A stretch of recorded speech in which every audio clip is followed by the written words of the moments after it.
इसके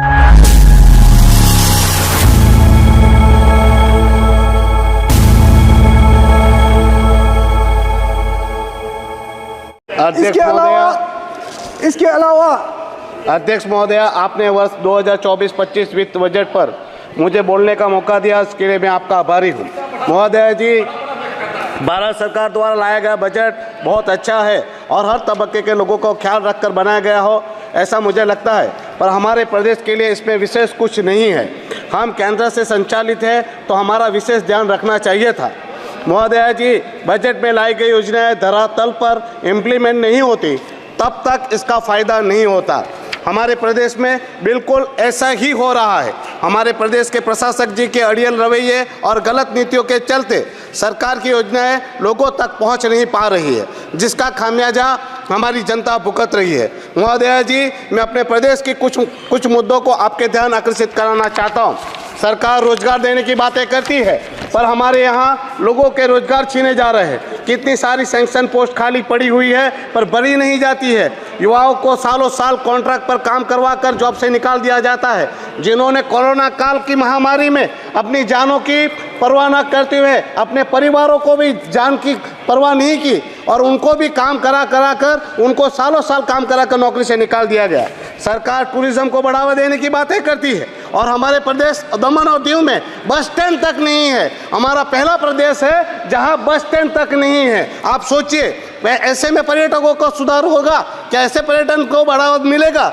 सरकार FDI द्वारा विदेश इन्वेस्टमेंट को बढ़ाना चाहती है और हमारा प्रशासन हमारे OCI पासपोर्ट धारक भाइयों के काम धंधे बंद करवाने के नियम बनाती है। सरकार गरीबों को आवास देने की बात करती है और हमारा प्रशासन गरीबों के घर मकान तोड़ने का काम करता है। यहाँ तक कि प्रधानमंत्री आवास योजना में बनाए गए घर मकान को भी तोड़ दिए गए हैं। मैडम, हमारी सरकार इंफ्रास्ट्रक्चर बढ़ाने की बात करती है, रोड रास्तों को सुधारने की बात करती है। हमारे प्रशासन ने हमारे पूरे प्रदेश के एक भी रोड को खोद खादने से बचाया नहीं है। सारे रास्तों को खोद खाद के रख दिए हैं। यहाँ तक कि प्रदेश में एकमात्र कोस्टल हाईवे है, वो खेती का खेत बना दिया गया है। सरकार बिजली के बढ़ते बिलों से लोगों को राहत देने की उपाय ढूंढ रही है। हमारा प्रदेश हमें पूरे भारत से सबसे सस्ती बिजली देने के बावजूद भी सरकारी विद्युत विभाग सालाना 100 से 200 करोड़ का फायदा करता था, लेकिन विभाग को निजी कंपनी टोरेंट को देकर सस्ती बिजली को भी 2 से 3 गुना भाव बढ़ाकर भी विभाग को 500 करोड़ का सालाना नुकसान दिखाया जा रहा है। मैडम, सरकार वित्तीय घाटा कम करने का प्रयास कर रही है और हमारा प्रशासन विकास कार्य पर मूल लागत से 40%, 50% ऊपर काम देने के बावजूद भी समय सीमा पर काम पूर्ण नहीं करवाकर और विकास कार्य के मूल कीमत से 2 गुना 3 गुना बढ़ाकर विकास राशि का सत्यानाश कर वित्तीय घाटा बढ़ाने का अहम योगदान दे रहा है। सरकार हेल्थ सुविधा सुधारने की बातें करती है और हमारे प्रदेश में गरीबों को सरकारी हॉस्पिटलों में भी मुफ्त इलाज नहीं मिलता। मैडम, पैसे खर्चने के बावजूद हमें अपने छोटे छोटे इलाज के लिए गुजरात और महाराष्ट्र जाना पड़ता है। सरकार शिक्षा सुधार की बातें करती है, पर हमारे प्रदेश में आज़ादी के इतने साल बीते जाने बावजूद SSC और HSC का बोर्ड तक नहीं बना है। हमें पढ़ाई के लिए आज भी गुजरात और महाराष्ट्र पर निर्भर रहना पड़ता है। आज मैंने 0 आवर्स में भी इस बात को मैंने उठाया है। मैडम, सरकार रोजगार बढ़ाने की बात करती है। हमारे यहाँ से रोजगार बढ़ेगा कैसे? फैक्ट्रियाँ प्रदेश से पलायन हो रही है, बिल्डरों के बिल्डिंग तोड़ी जा रही है, होटल वालों के होटल तोड़े जा रहे हैं, बार एंड रेस्टोरेंट वालों के लाइसेंस रद्द किए जा रहे, छोटे से छोटे काम धंधों को बर्बाद किया जा रहा है। प्रशासन की ऐसी नीतियों से हर कोई परेशान है, तो प्रदेश का रेवेन्यू कैसे बढ़ेगा, कैसे रोजगार बढ़ेगा? हमारी सरकार मछुआरों के लिए बहुत सारी योजनाएं लाई है, पर मैं आपको कहना चाहता हूं कि हमारे यहाँ पिछले 8 सालों से मछुआरों की हालत बहुत ही दयनीय है। गुजरात और महाराष्ट्र में मछुआरों को वहाँ की सरकार अनेक योजनाओं में लाभ देती है, वैसा लाभ हमारे प्रदेश के मछुआरों को नहीं मिल पा रहा है।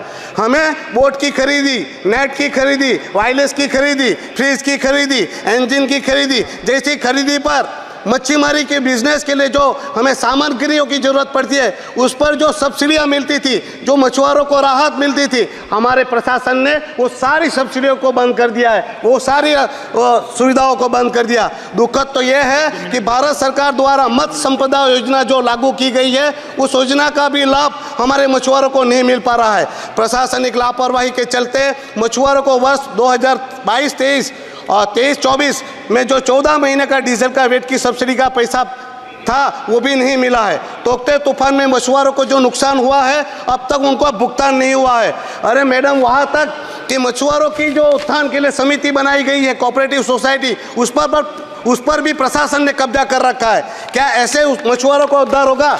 महोदया जी, सरकार प्रजा कल्याण हेतु तो बहुत सारी योजनाएं लाई है और ये सारी योजनाओं को धरातल पर जनता तक पहुंचाने के लिए स्वराज संस्थाओं का, जैसे कि ग्राम पंचायतें, जिला पंचायतें, नगर पालिकाएं जो होती है, उसका अहम रोल होता है।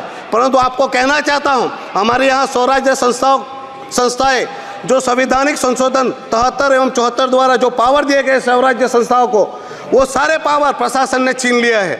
वहाँ पर नौकरशाहों ने स्वराज्य संस्थाओं पर कब्जा कर रखा है। यहाँ तक कि पिछले 6-7 सालों से स्वराज्य संस्थाओं को बजट तक नहीं दिया जा रहा है।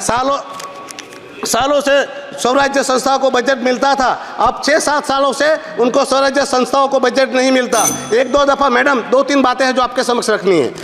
मैडम, मैं कहाँ बात करूँगा, हमारे पास तो असेंबली भी नहीं है, राज्यसभा भी नहीं है और कोई सांसद भी नहीं है। सिर्फ 2 मिनट दीजिए।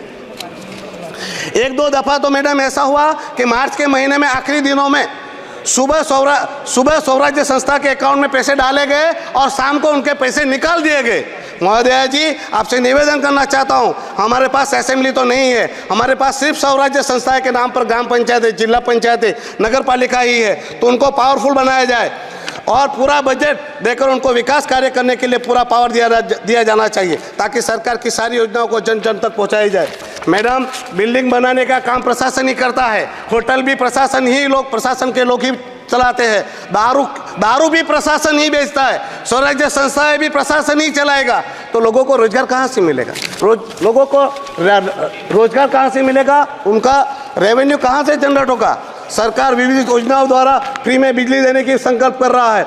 हमारे यहाँ प्रदेश में अन्य राज्यों की तुलना में सस्ती बिजली मिलती थी, जिनको बेचकर भी आज हमारे लाइट बिल बढ़ा दिए गए हैं। मैडम, मैं ये कहना चाहता हूँ, हमारी सरकार रोजगार बढ़ाने का प्रयास कर रही है, लेकिन हमारा प्रदेश से बहुत सारी फैक्ट्रियां बंद हो रही है, जिनको बचाना बहुत जरूरी है। अन्य राज्य 50% जीएसटी के रूप में केंद्र को रेवेन्यू देता है, जबकि हम 100% जीएसटी के रूप में रेवेन्यू देते हैं। तो हम आपसे अनुरोध करते हैं कि हमारे प्रदेश की फैक्ट्रियों को बचाने के लिए 50% जीएसटी केंद्र भले ले, पर राज्य का जो 50% जीएसटी माफ करने की कृपा करें। हमारे प्रदेश की फैक्ट्रियों को बचाकर हमारे काम धंधों को रोजगार सुनिश्चित करने का कृपा। मैडम, सिर्फ 1 मिनट, मैं पूर्ण कर रहा हूँ। मैडम, हमारे यहाँ 1 मिनट भाई, 1 मिनट सिर्फ। नहीं भाई, अध्यक्ष महोदया जी, बजट अंत कीजिए।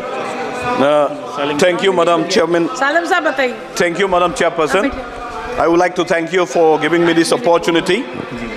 Mr. Speaker, Madam Chairperson, I want to thank the leader of the opposition, Rahul Gandhi ji, and Madam Sonia Gandhi ji, for allowing me to take part in this.